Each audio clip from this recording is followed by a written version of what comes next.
ఒకసారి రాష్ట్రంలో జరుగుతూ ఉన్న పరిణామాలు చూస్తే ఎక్కడ ఏ నియోజకవర్గానికి పోయినా మనకు కనిపిస్తూ ఉన్న ప్రధానమైన సమస్యలు గతంలో రాజశేఖర రెడ్డి గారు చేసినటువంటి మంచి పనులు, ఆ తర్వాత జగన్మోహన్ రెడ్డి గారు తీసుకొచ్చినటువంటి గొప్ప సంస్కరణలు, ఇవన్నీ కూడా చంద్రబాబు నాయుడు గారి హయాంలో పూర్తిగా నిర్వీర్యం చేస్తూ ఉన్న పరిస్థితి వచ్చింది.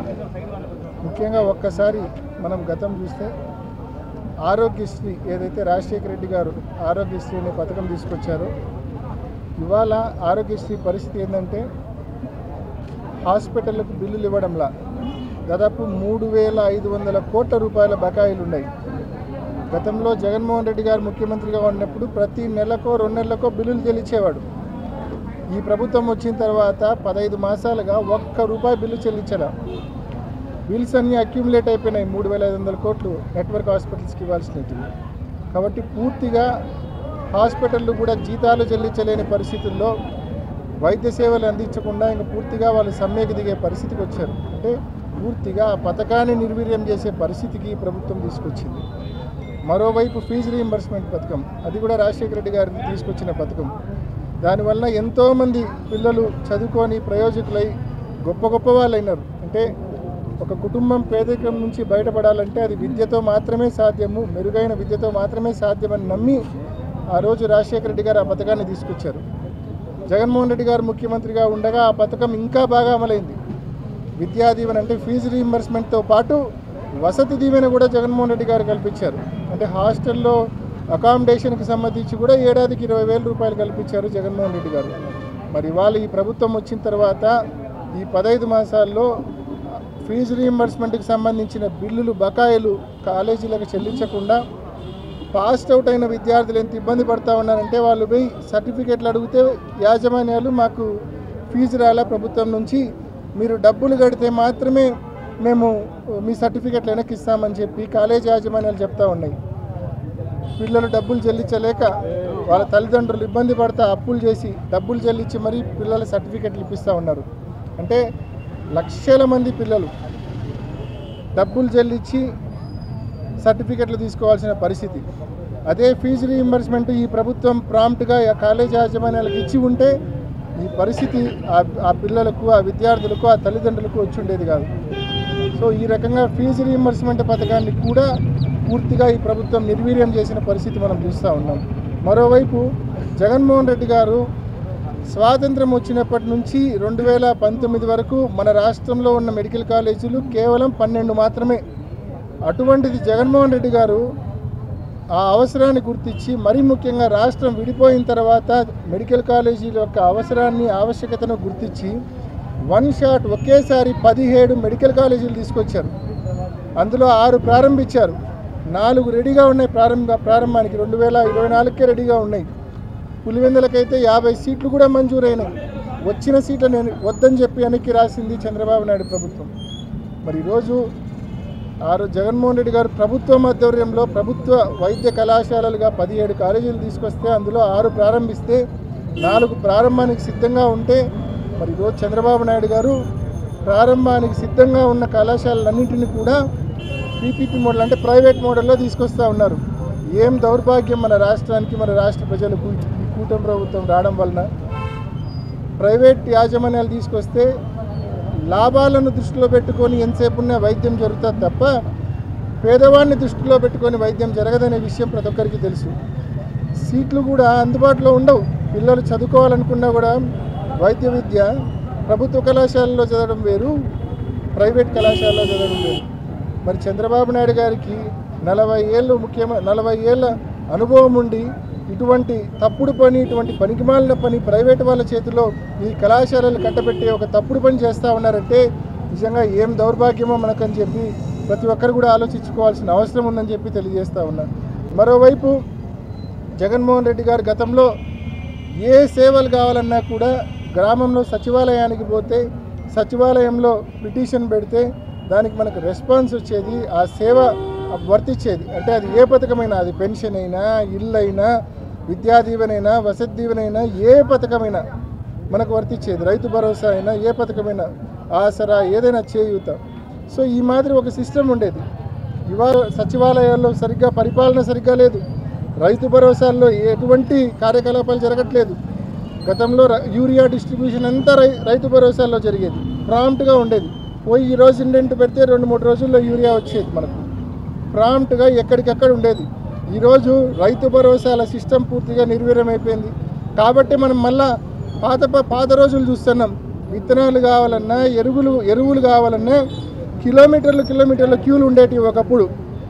వడదెబ్బకు కొంతమంది రైతులు చనిపోయే వాళ్ళు కూడా పాత రోజుల్లో. మళ్ళా అదే పరిస్థితి ఇవాళ వచ్చింది.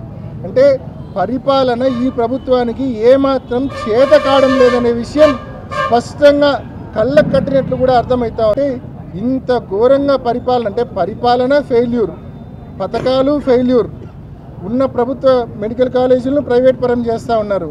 అంటే ఎందుకు ఈ ప్రభుత్వానికి ఓటేసి పరిపాలన పగ్గాలు ఇలా చేతిలో పెట్టామా అని చెప్పి ప్రజలు బాధపడే పరిస్థితికి వచ్చింది ఇవాళ ఈ ప్రభుత్వ పాలన చూసిన తర్వాత.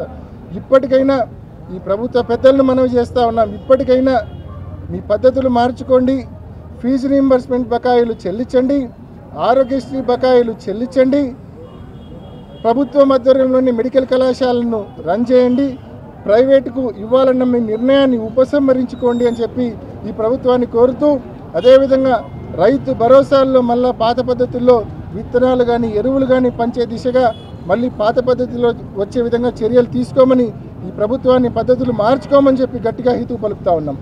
ఇప్పుడు గతంలో మార్కెట్ ఇంట్రొడక్షన్ చేసేవాళ్ళం.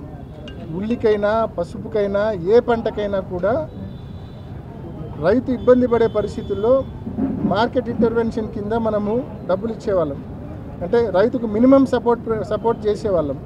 ఇవాళ ఉన్న పరిస్థితుల్లో మనం చూస్తే గతంలో జగన్మోహన్ రెడ్డి గారు ముఖ్యమంత్రిగా ఉన్నప్పుడు 4,000 రూపాయలు ఉల్లికి ఇచ్చినారు, 4,000 రూపాయలు మార్కెట్ ఎంఎస్పీ కింద ఇచ్చారు. ఏది రైతు ధరలు కొలాప్స్ అయినప్పుడు.